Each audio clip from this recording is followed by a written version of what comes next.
In the previous module, we have seen the representation of real periodic signal using Fourier series coefficients.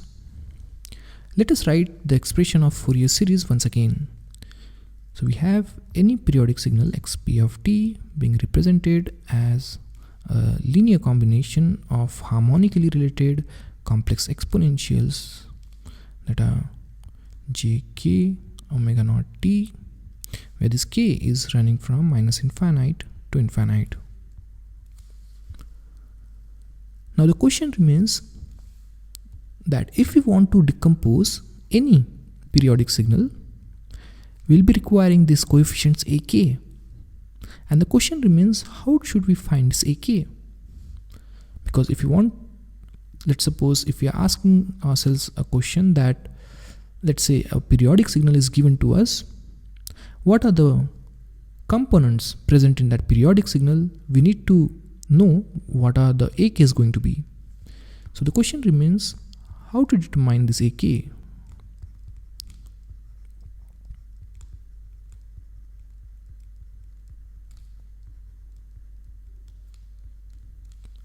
In order to find ak, let me make some operations on this original expression.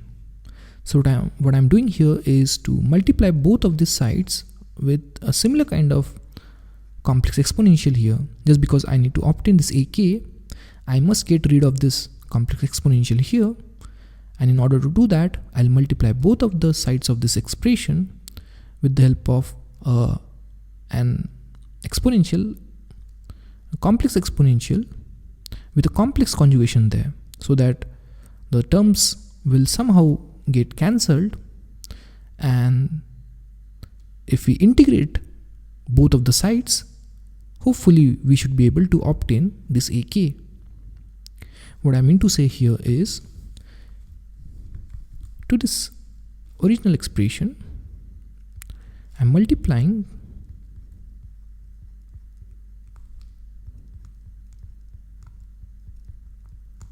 both sides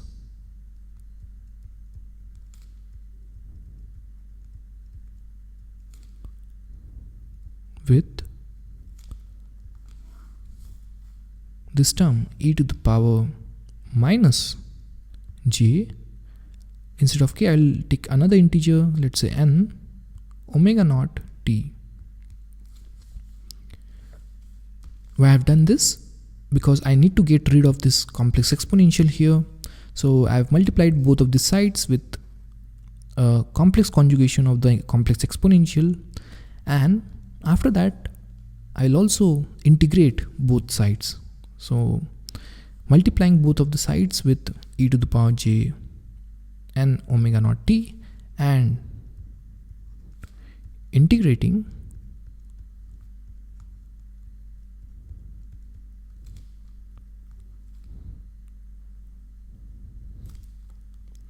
with respect to limits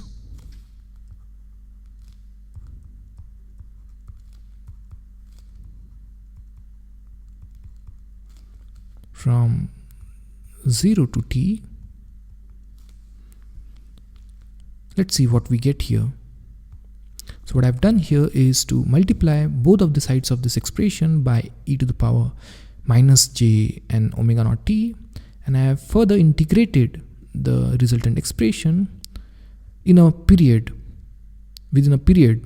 Just because this signal is periodic, integration over one period should be sufficient. Now let's see what do we get after doing this operation. So I have multiplied both of the sides. So xp of t is multiplied by e to the power minus j n omega naught t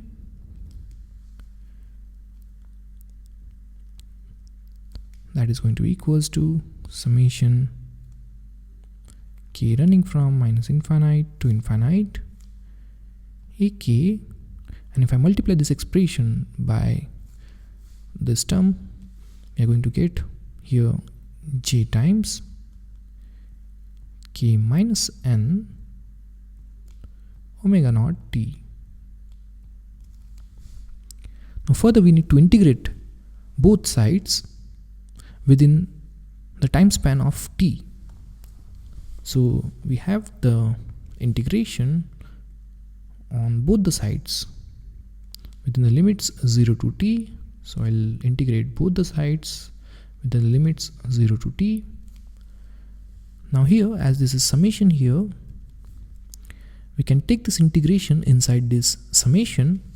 So the resultant expression that we are going to obtain is something like this. So we are going to obtain integration 0 to t x p of t e to the power minus j n omega naught t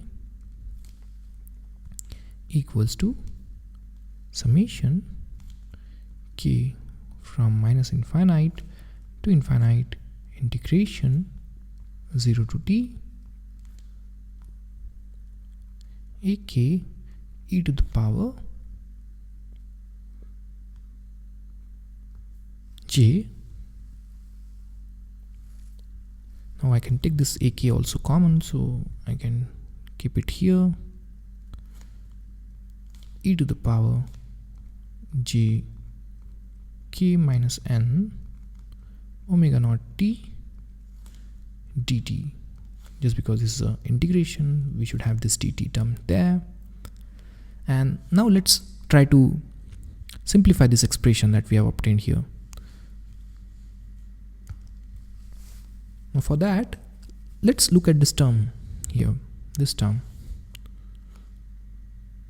Let us look at this term. This term is integration of this complex exponential in a time period capital T. So let me write this term as integration from 0 to t e to the power j k minus n omega naught t dt. Let's look at this term. Now this term here,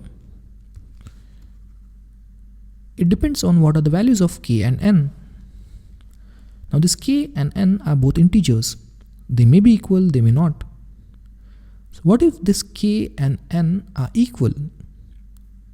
If they are equal, this will cancel out, and the expression that you are going to get, the value that you are going to get of this integral is t. This will be the case only if k is going to be equals to n. But what if k is not equals to n? If k is not equals to n, you can see that here, if k is not equals to n, the resultant k minus n is going to be some integer. If that is going to be an integer, the integration here over one period is going to be 0. You can see that from this, if you evaluate this integration where k is not equals to n, this integration is going to be 0. Why? Because we are integrating this complex exponential over one period, and you can easily obtain this equals to 0 if k is not equals to n. So we have simplified this quantity here. This quantity here is very simple now. It is t when k is equals to n, and it is 0 otherwise. So the resultant expression is going to be, this expression boils down to integration 0 to t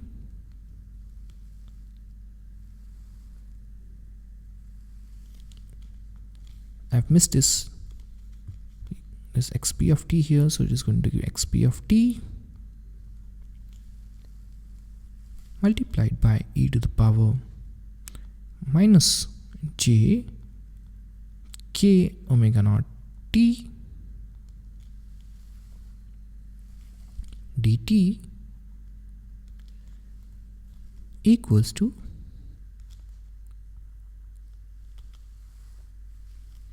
ak times t. You can see that from this expression, this term here that is highlighted is going to be non-zero only for k equals to n. So this term is going to be capital T only for k equals to n. So I've retained the variable k here, and on the left hand side you can see that this k is equals to n. So I've simply replaced this n with k, and otherwise this is going to be 0. This term is going to be 0. So the expression that we obtain here is this one, the last expression. Now we can obtain this ak easily. So I'll write that on the next page. So we have here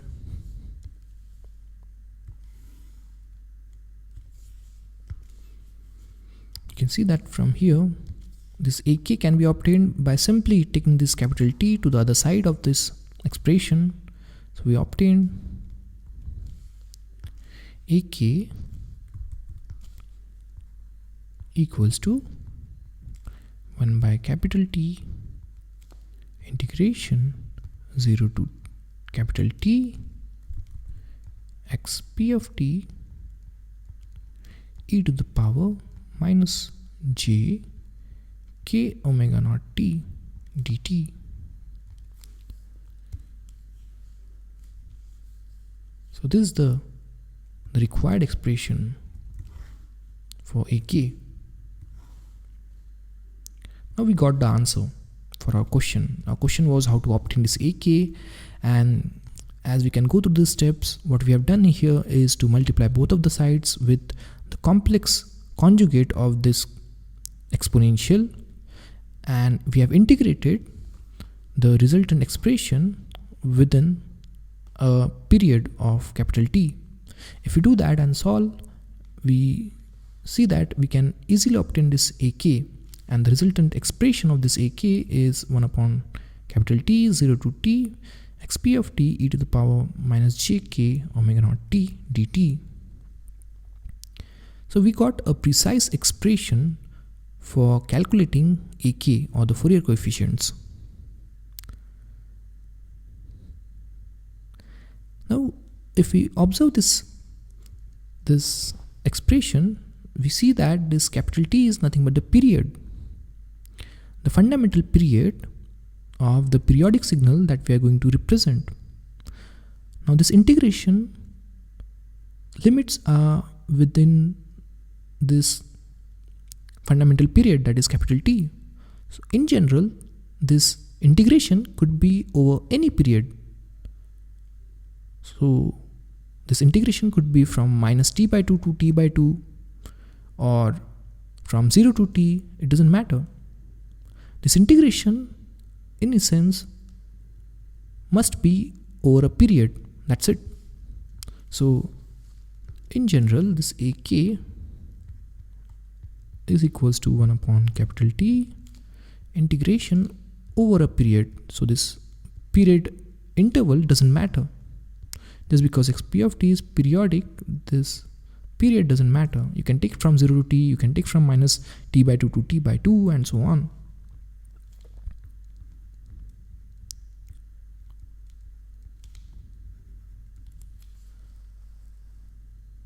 This expression that we have obtained here is called as the synthesis equation. This expression here that we have obtained here, this one. So let me write that here.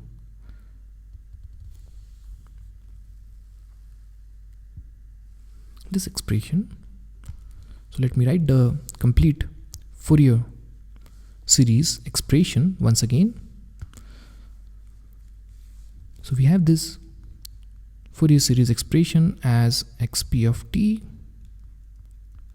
equals to summation k ranging from minus infinite to infinite ak e to the power j k omega naught t d t, and we know this ak What is this AK? The AK is going to be, this AK is going to be 1 upon capital T, or T naught you can say, just because this is the fundamental period. So integration over a period xp of t e to the power minus j k omega naught t dt. So we have obtained two beautiful expressions. So if we have this AK, we can construct xp of t, and if we have this xp of t, we can identify AKs. The only change here is in the integration and summation, and the exponentials being complex conjugate of each other. You can see that these two expressions are quite similar to each other.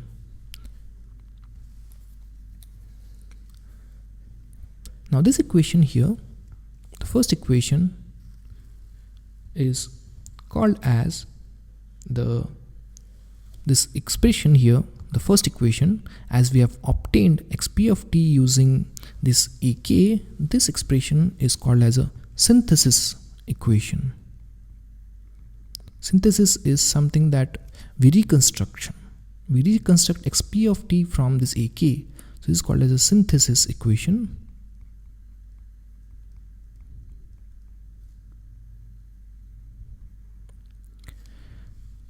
And the second expression is called as the analysis equation.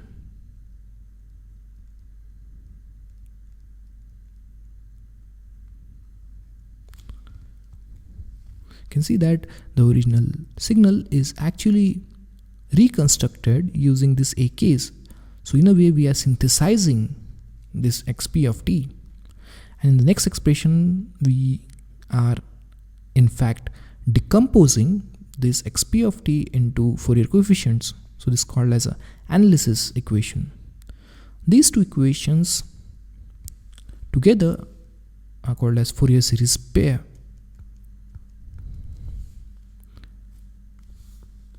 These are Fourier series pair.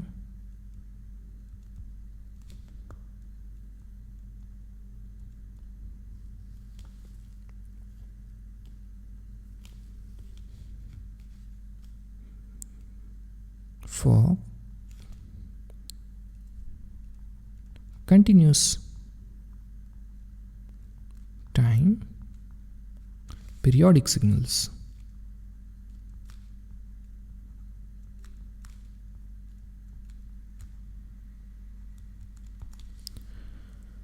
Let's stop here. We shall see some examples in the next module. See you then.